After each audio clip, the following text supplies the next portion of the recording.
Okay, well, I have a board on the bench with a pile of parts. This is the power amplifier board for a Fluke 5200A AC signal calibrator. Problem with the power amplifier, I'll add a schematic in, is this Zener diode burned up, which then also caused a bunch of damage in this section, and then this transistor burned up as well. This is a dead shorted transistor, so I have all the parts in for this, so I'm going to get the parts put on the board, and then we'll see if this board works, and if I have any other issues with the 5200A that I need to address before I can use that to calibrate the AA501.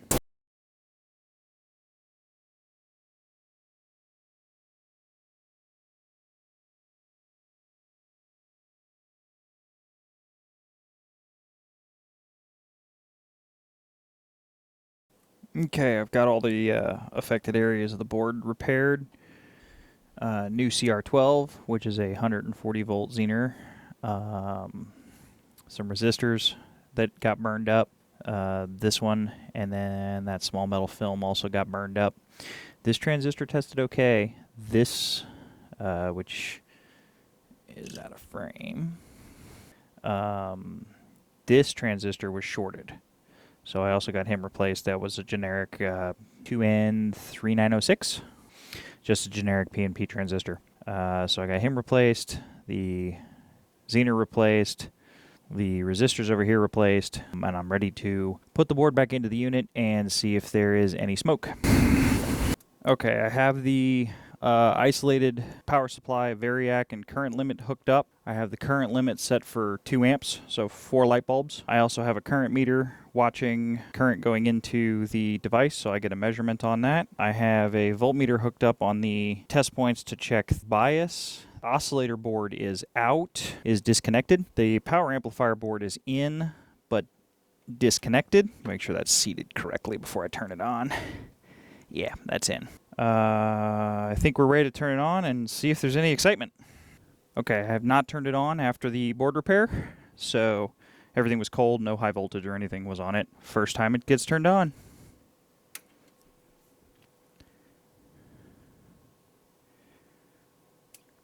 Uh-oh, fuse just popped.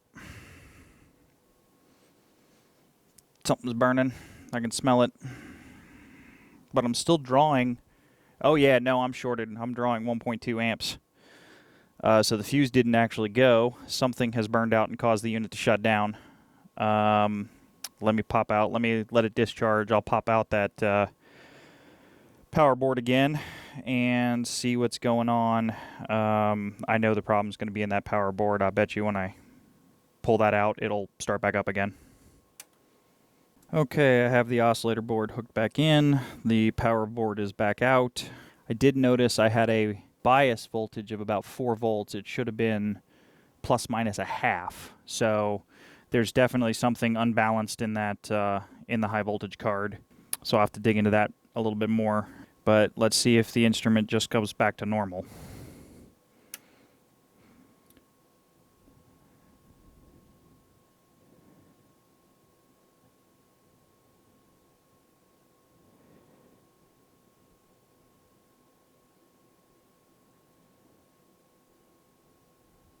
Okay, with it on, we're only drawing a half an amp, waiting for the standby to finish up, because there's a timeout period.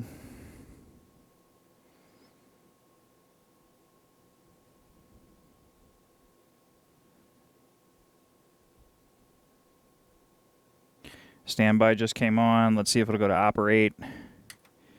It will go to operate, so we don't have any other damage to the instrument. So something in that high voltage card is still overdrawing the power supply, and it needs a little bit more work.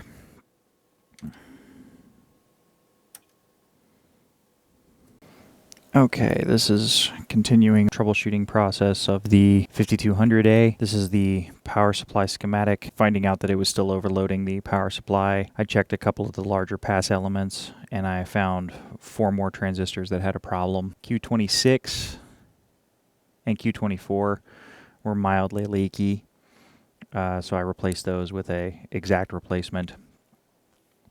Q31 was way off in the weeds. Checked a couple of transistors of the same type. Should have been getting an HFE that was towards the low end. It ended up being 58 or something like that, so way too high for a power transistor. So checked it on the curve tracer, and it was a transistor. I mean, it would display a family of curves. It was a very odd-looking family of curves. If I come across it again, I'll hook it up to the curve tracer and get some footage of it. I think I have already tossed the components in because I'm recording this after that. I realized I hadn't shown what else I found out wrong with the board. The important one that was causing some of my problems was Q30. It's a 2N4888. That one was dead shorted, so that was causing a lot of my problems. That is a unique transistor. I wasn't able to replace it with a 2N4888, but I was able to replace it with a similarly performing transistor that was still in production. Brought the board back up to working, so after I smelled the smoke, replaced these three transistors on the heatsink, replaced 2N4888. These two transistors I want to talk about a little bit. Q23 and Q20. Those are, in my particular unit, Q23 will always be this way. Q20 might be a larger power transistor, but they're a board with 5 smaller transistors that are all in parallel with each other. Fortunately, in mine, Q23 was not a problem because I don't even know what those transistors aren't marked. There's nothing about them, so finding a replacement would have been difficult. Q20, depending on the version of the schematic you have, it'll have the parallel transistors, or it will have a power transistor package, TO3. It'll be a TO3 transistor on Q20. So other than that, that's all the rest of that I found wrong with the power supply board. After that, the unit fired up just fine, and was able to proceed with calibration, which will be in the next shot. Okay, given the 576, I have to wait on some differential amplifiers to come in. I figured I'd get 5200A back on the bench, run through its calibration procedure, which is actually kind of refreshing. I am used to a Tektronix calibration procedure for scopes, which are 30 to 60 pages. This is 3. Looks like the calibration of the 5200A, nowhere near that in depth. The equipment's been on for a while. I set up the control panel as explained in 428. Section 428 should be ready to go. Extreme caution is needed when working in this unit. Supply potentials in this unit can be anywhere up to 750 volts. There is lots of big caps in the power supply, exceedingly high voltages on all these boards, especially the power amplifier board right here, which is the one that I had to work on. Extreme caution and care is needed when this thing is open, especially this section right here. This is the power supply, to the point where even the calibration procedure says as soon as you're done adjusting the power supply, put the cover back on. We'll get that adjustment done here real quick. The scope's been on for several hours. The meter's been on for several hours. This has been just sitting here. 1 volt, 1 kilohertz sine wave going into the meter and the scope, just kind of monitoring it, making sure everything was, nothing was going to let off the magic smoke. Fortunately, it was very uneventful. Nothing let off the magic smoke. So I'm going to go ahead and do the calibration real quick. Then we'll be able to put this back into service. The reason I needed this unit is up here.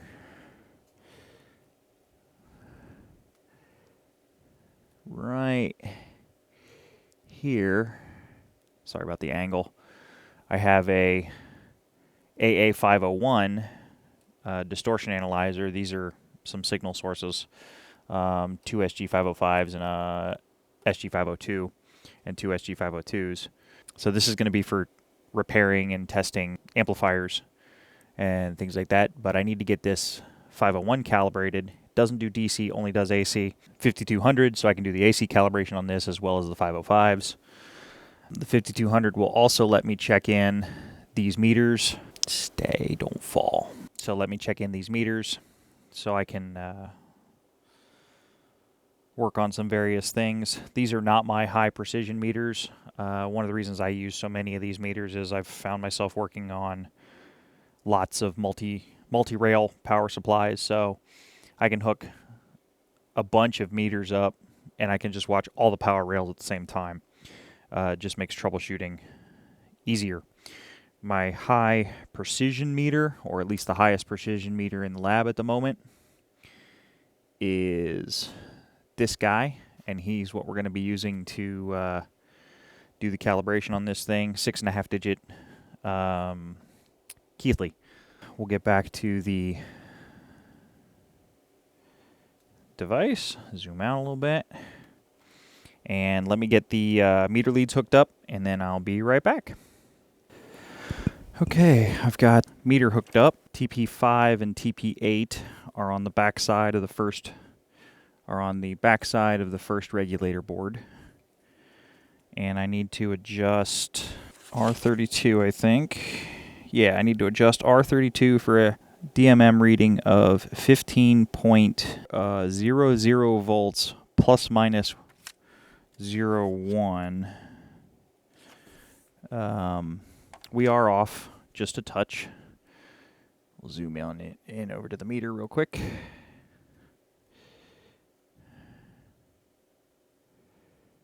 There we go. Currently it's 14.98. So what I will do is, let's see, I should have a tuning. Yeah, there's a tuning screwdriver. Oh, of course it's flat. It's flathead on these, not Phillips. So I'll get my... And the adjustment for this particular regulator is the one right up on top.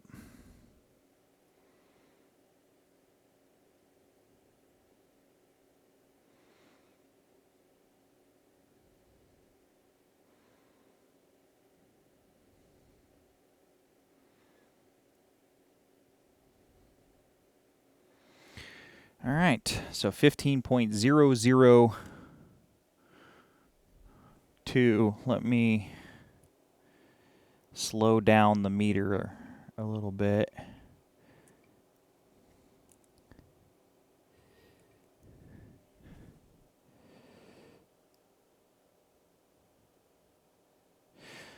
So spec is 15.00, so plus minus 0.1.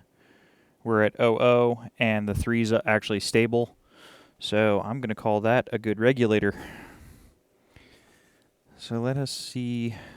We'll come back to the... There's a close-up of the probe points. I'll set up for the next adjustment, and I'll be right back.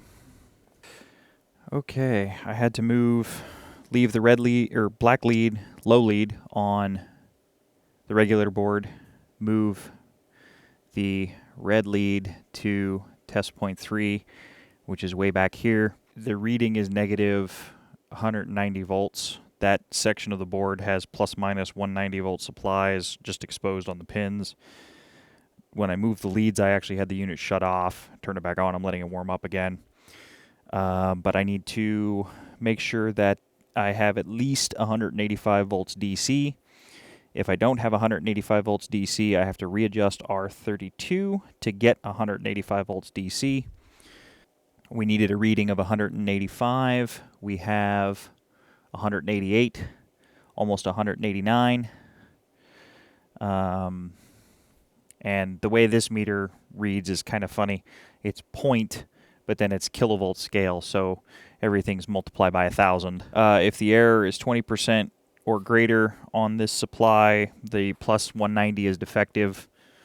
We're in spec, so all is good.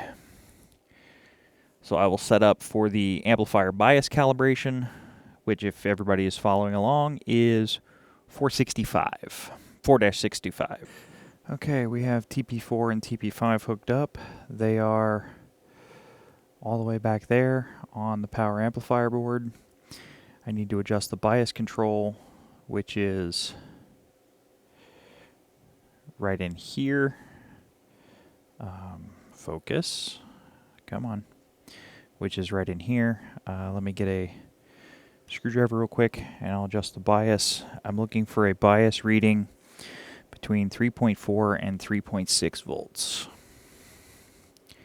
This is a flathead adjustment.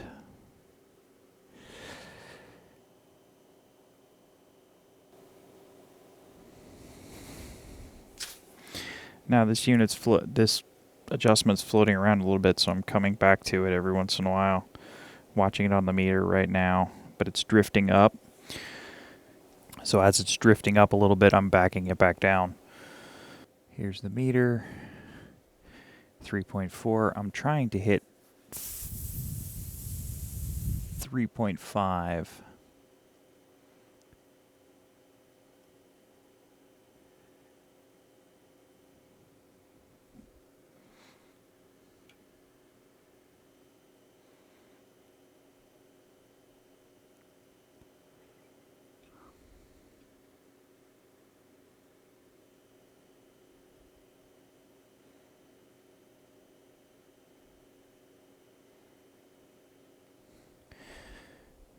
Right there.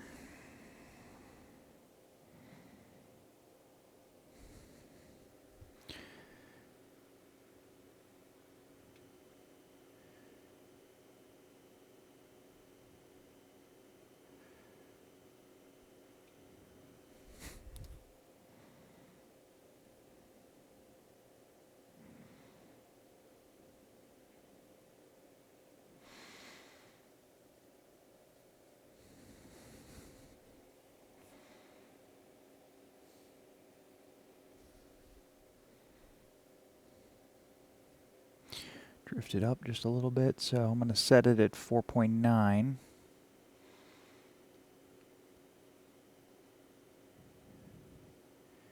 It's an extremely touchy control. I'm barely moving it to get these adjustments. And 349, 348. Let's see if that climbs up to right at about 3.5.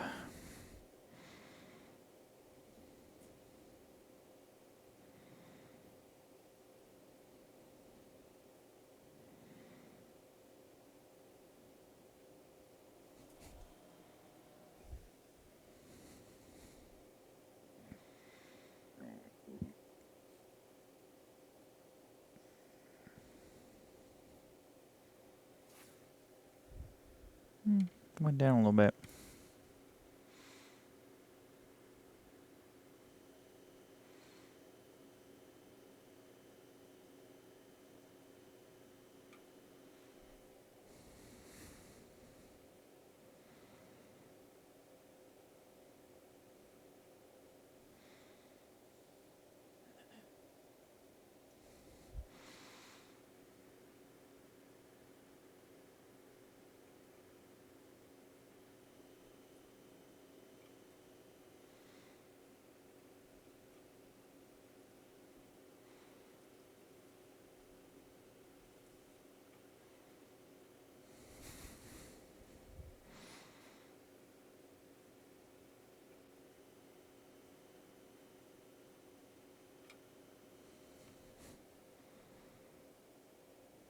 I'm going to leave that at just a little bit below, right at about 3.49. Just bumping the control is enough to send it to 3.51, so I'd say we're good there. Let me figure out what's next. And that adjustment is this potentiometer right here. And there is lots of high voltage under that cover. So definitely something we want to be careful of. So let me get these probes unhooked. I'll get the camera out of the way and then figure out what's next. Okay, so that actually concludes the calibration procedure, the normal calibration procedure of this. 467 is a special calibration procedure for boards not normally calibrated, given that the previous owners of this unit was the U.S. Air Force.